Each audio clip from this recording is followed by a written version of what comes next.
Connecticut Sun, man, they had an interesting day today, and it was a day for the WNBA draft for the Connecticut Sun that I thought would go a lot differently. Why? Because I didn't think that the player they took at number 7 would even be on the board. Um, Kind of surprised me that she was still sitting there. So when they took her at 7, it made sense to me because I thought she would go 2 picks before that, and she did not. I'm talking about Aneesah Morrow out of LSU. Connecticut was able to snag her with the 7th pick overall, and I think that's a huge get for the Connecticut Sun. And let's talk about it. Welcome back, everyone, to another edition of Rudy's Rant, Her Game, Her Way Women's Basketball, where we talk facts over feelings. I am your host, Rudy Rodriguez Showmont, aka Rudy the Hammer. Appreciate y'all jumping on board with me again as I do all these reviews of each team's draft picks.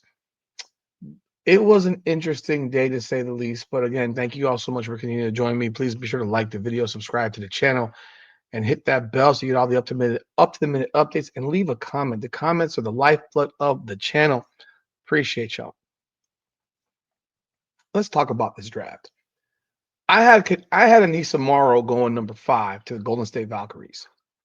That's where I saw her going. I thought that would be a great fit for her to be a dog out in Golden State. Let her let her do her thing. They're a team that's going to have a whole new squad pretty much after the CBA. All their players are pretty much on 1-year deals.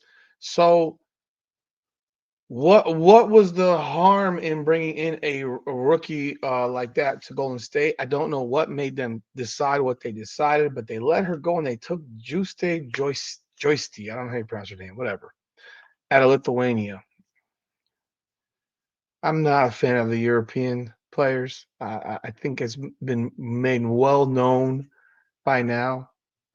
These aren't the men. Male Europeans are way ahead of the curve, to the point where a lot of them are, I mean, quite frankly, are better than the American male players. As you have Giannis, Luca, Wemby, Jokic. So yeah, but yet people still do have that mentality of them being slightly soft. I mean, no matter what you say, there is still that opinion that they are a little bit, outside of Jokic, a little bit fragile. But the Morrow pick to Connecticut, I think, pays off great for Connecticut. She gets to play next to Tina Charles, which I think is a big, big thing for her. And I like that. I like it for her. I like it for the team. I think she's a starter immediately. Um, I think she can start at the 3 for them at 6'1" because she plays so much bigger than her frame. It would be great if she could get her jump shot in order, but you got yourself a dog in Aneesah Morrow. She's going to attack the glass. She plays close to the rim. I do think that you're going to see her mid-range game start to come and flourish. But I love the pick because I'm a big fan of hers. I love her effort. Concern is that she's 6'1". So does that translate to the WNBA? Effort will always translate. And if she has that effort, it's going to be a big thing for her, which I am sure she will. And playing next to Tina Charles, I think, is big. And then you also look at the fact that, let's see, they got Olivia Nelson Ododa, who's 6'5". I think she comes off the bench personally. And I'm sliding. I'm sliding Morrow right into the starting lineup. Maybe Ododa starts. I think she's more coming off the bench. And so that's a great pick. I believe that's my belief. I think it's a great pick. Now this is where I lose it.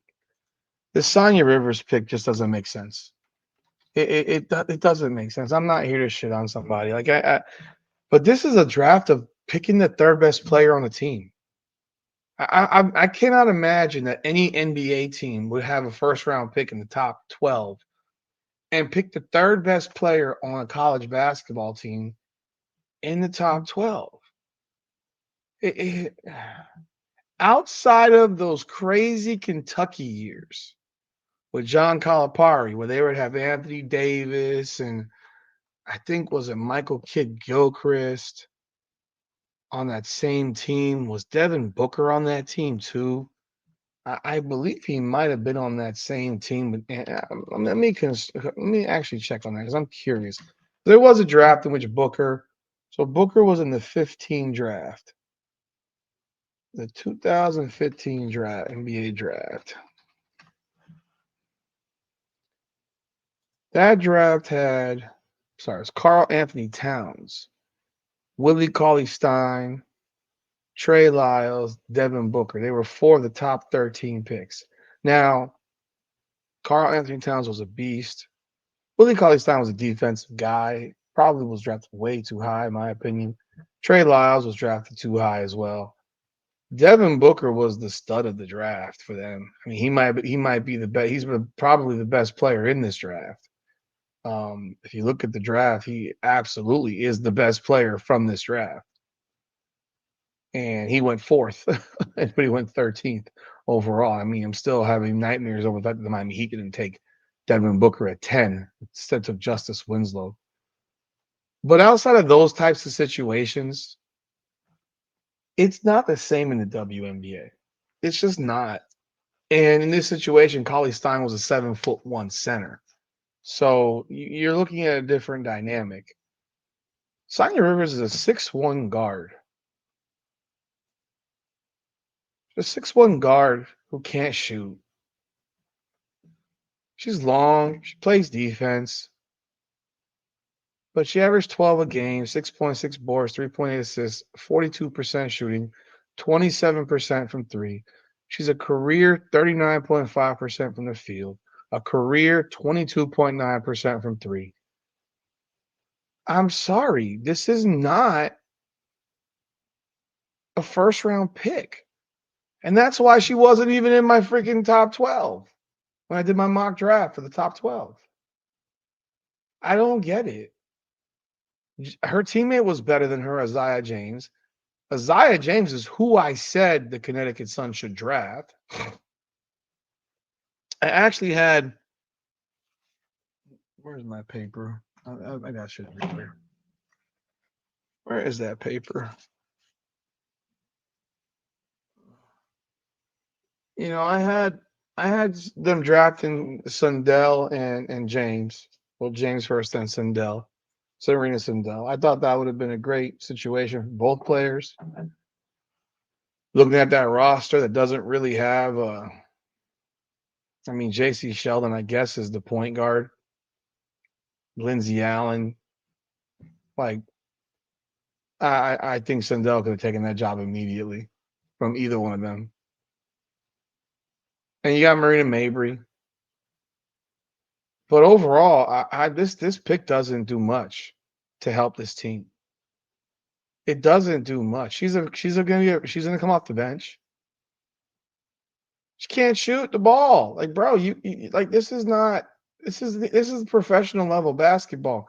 You've got to have the ability to put the ball in the basket. I mean, for Christ's sakes, if you're shooting 39.5% from the field in college, bro, you're gonna shoot like 34% in the WNBA. If you're shooting 22.9% from three in college, you're gonna shoot like 15% in the WNBA. Unless they just have her there to be a defensive stopper. This is what I'm talking about when I talk about talent. This league is so void of talent, yet you draft this when you have better players available. So they got Morrow. You could have taken either Sundell or James, and you took neither. You took the third best player at NC State. Because the second best player at NC State's still there, Zoe Brooks.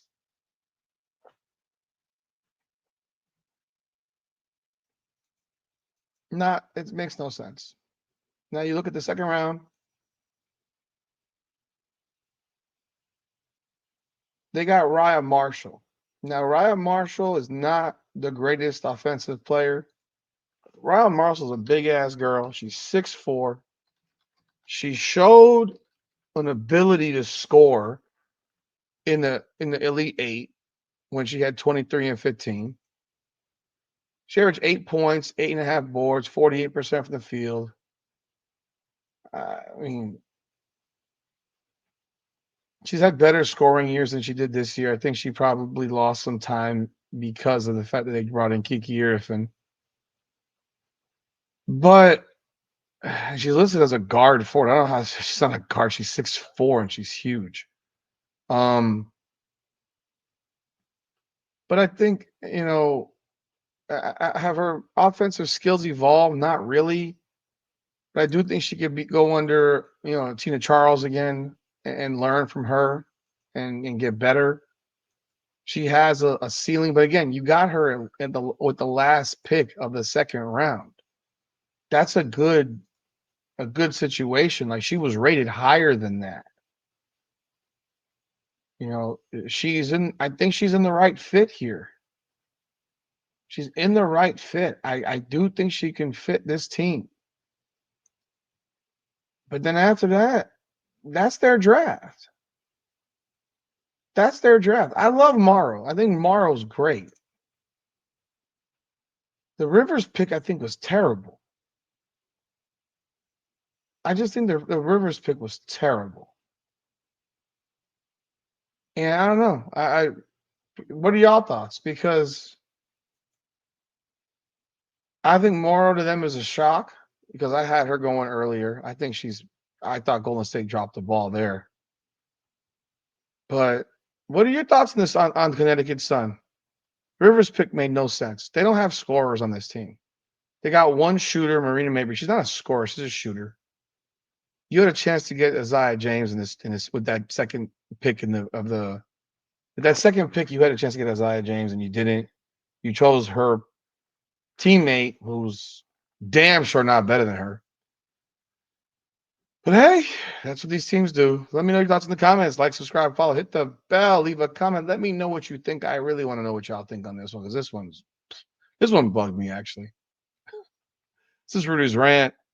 Her game, her way, women's basketball. Come on now.